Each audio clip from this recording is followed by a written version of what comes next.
Hello friends, welcome to exam with Sachin. मैं सचिन प्रताप सिंह फिर से आपके पसंदीदा YouTube channel exam with Sachin में आपका हार्दिक स्वागत करता हूं।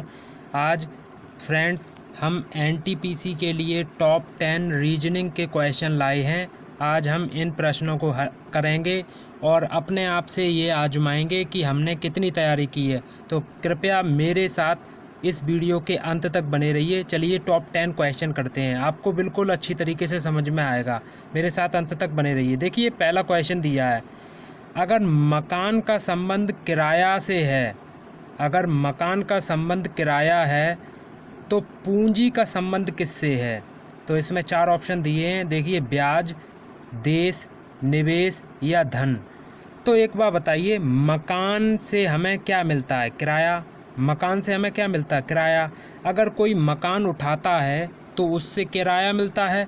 तो अगर कोई पैसा देता है, पूंजी देता है, तो उससे क्या मिलता है? उसे ब्याज। अगर पैसा कोई उठाता है तो उसे क्या मिलता है? उससे ब्याज। तो इसमें ऑप्शन जो सही होना है वो ऑप्शन ए सही होगा। चलिए अगला देखते हैं। अगला प्रश्न बहुत अच्छा है, आप अच्छे से कर पाओगे। यहाँ से देखिए बहुत सरल क्वेश्चन है, आप आसानी से इसको कर पाओगे। यहाँ से देखना कि दी गई श्रृंखला में अगली संख्या क्या होगी। दी गई श्रृंखला में अगली संख्या क्या होगी? दी गई श्रृंखला में अगली संख्या क्या होगी? यहाँ से देखना, ये 4 के बाद 8 दे दिया है, 8 के बाद इन्होंने 24 दे दिया है और 24 के बाद इन्होंने 96 दे दिया है। कुछ आपको समझ में आया? क्या आया? देखिए 4 दूनी 8, ठीक है। फिर इन्होंने 8 तिया 24 ऐसे ही किया, और फिर इन्होंने किया है 24 चौके 96। अब 2 के बाद 3 आया, 3 के बाद 4 आया, तो हमारे समझ में ये आ रहा है कि 96 पंजे होना चाहिए। अगला क्या होना चाहिए? 96 पंजे।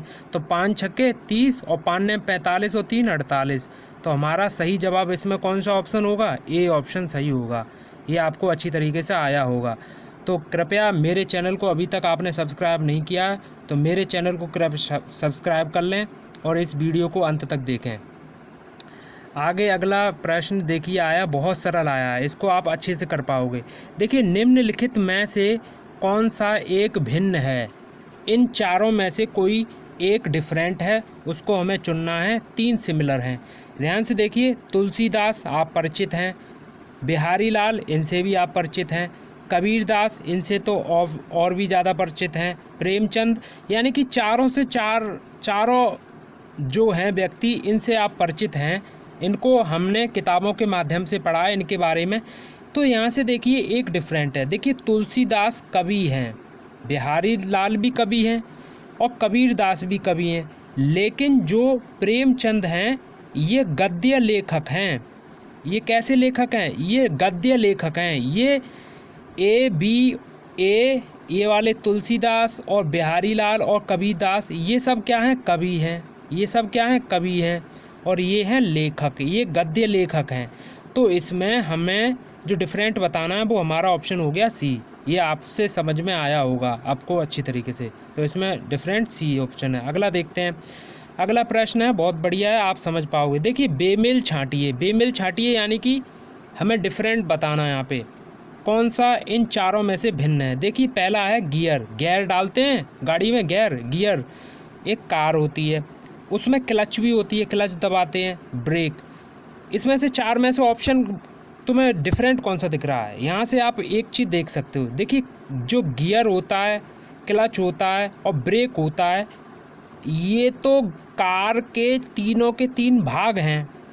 कार में गियर भी होता है, क्लच भी होता है, ब्रेक भी होता है, लेकिन कार एक पूरी की पूरी बॉडी है और ये 3 उनके भाग हैं। तो इसमें से जो अलग हुआ वो हमारा कार ऑप्शन सही हुआ।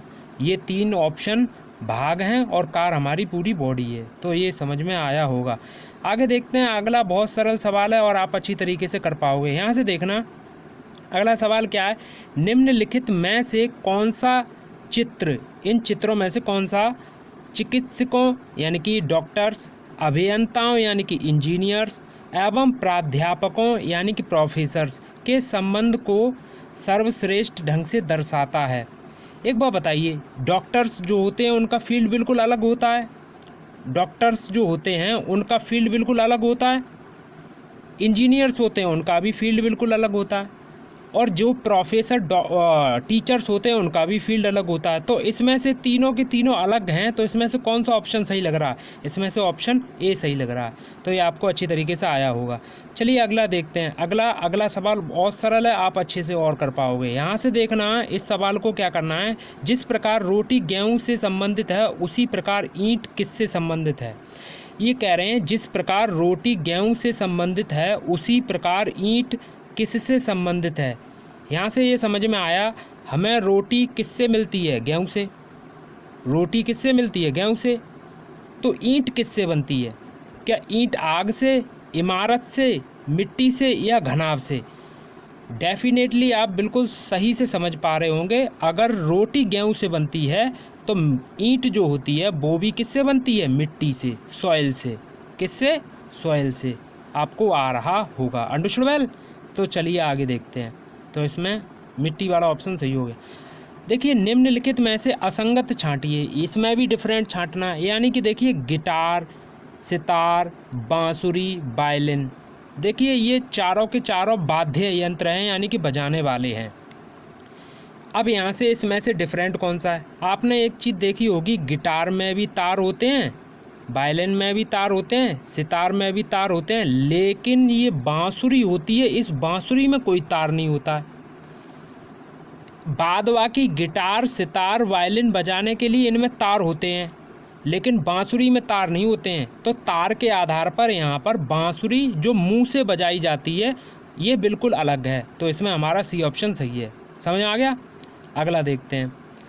आगे देखिए ये सवाल दिया गया, इसको अच्छी तरीके से करना है और आप अच्छी से कर पाओगे। देखिए पहाड़ियाँ सदैव रखती हैं, पहाड़ियाँ सदैव क्या रखती हैं? वृक्ष। देखिए हर एक पहाड़ी पे वृक्ष तो होते नहीं हैं, यानी कि किसी पे होते हैं किसी पे नहीं होते हैं। हर पहाड़ी पे जानवर मिल जाएंगे ऐसा तो हो नहीं सकता। किसी पहाड़ी पे जानवर होते हैं किसी पे नहीं होते हैं। क्या हर पहाड़ी पे जल मिल जाएगा? नहीं, किसी पे होता है किसी पे नहीं होता है। लेकिन पहाड़ी बनती ही ऊंचाई से है। अगर समतल से कोई स्थान ऊंचा नहीं है तो वो पहाड़ी कहलाएगी नहीं। यानी कि समतल से अगर कोई, इस तल से अगर कोई ऊंचा है तो वो पहाड़ी कहलाएगी। यानी कि पहाड़ियों में सदैव क्या रहेगी? ऊंचाई। ये आपको समझ में आया होगा। आगे देखते हैं। अगला क्या है? अगला भी बिल्कुल सरल है। देखिए कैमरे में सदैव क्या पाया जाता है? रील। देखिए कभी कभार कैमरे में रील भी ख़त्म हो जाती है, रील तो सदैव नहीं पाई जाती, होती भी है नहीं भी होती है। फोटोग्राफ। क्या कैमरे से हमेशा आप फोटोग्राफ खींचते हो? कभी कभार वो कैमरा रखा भी तो रहता है। फोटोग्राफ। फ्लैश, हमेशा फ्लैश जलता रहता है ऐसा तो नहीं है। अगर कैमरे में लेंस नहीं होगा, अगर कैमरे में लेंस नहीं होगा तो वो कैमरा कहलाएगा ही नहीं। कैमरे में लेंस होना बहुत ज़रूरी है। तो कैमरे में लेंस हमेशा होता है। समझ में आया होगा। तो इसमें डी ऑप्शन सही है। आगे देखते हैं। देखिए लास्ट और ये अंतिम है, बहुत बढ़िया है। अभी तक आपने मेरे चैनल को सब्सक्राइब नहीं किया है तो कृपया प्लीज़ मेरे चैनल को सब्सक्राइब कर लें और बेल आइकन को प्रेस कर लें, ऑल पर बटन दबा दें, ताकि मेरी सभी वीडियो की नोटिफिकेशन आप तक बड़ी आसानी से पहुंच सके। देखिए अगला क्वेश्चन है कि हमें यहाँ से ये देखना है कि हीमोग्लोबिन में पाया जाता है। हीमोग्लोबिन में पाया जाता है। हीमोग्लोबिन में पाया जाता, क्या पाया जाता? तांबा पाया जाता, कॉपर, चांदी, सिल्वर पाया जाता, क्या सोना पाया जाता है या आयरन, लोहा? तो हीमोग्लोबिन जो होता है वो हमारे खून में पाया जाता है, वो उसमें हमेशा लोहा पाया जाता है, यानी कि आयरन। हीमोग्लोबिन का रंग कैसा होता है? लाल। और हीमोग्लोबिन में हमेशा क्या पाया जाता है? लोहा। तो मैंने टॉप 10 क्वेश्चन कराए आज, अच्छे लगे होंगे और भी कराते रहेंगे। तो अभी तक आपने मेरे चैनल को सब्सक्राइब नहीं किया, कृपया मेरे चैनल को सब्सक्राइब कर लीजिए। तो आज के लिए बस इतना ही। Thank you, thanks a lot, धन्यवाद।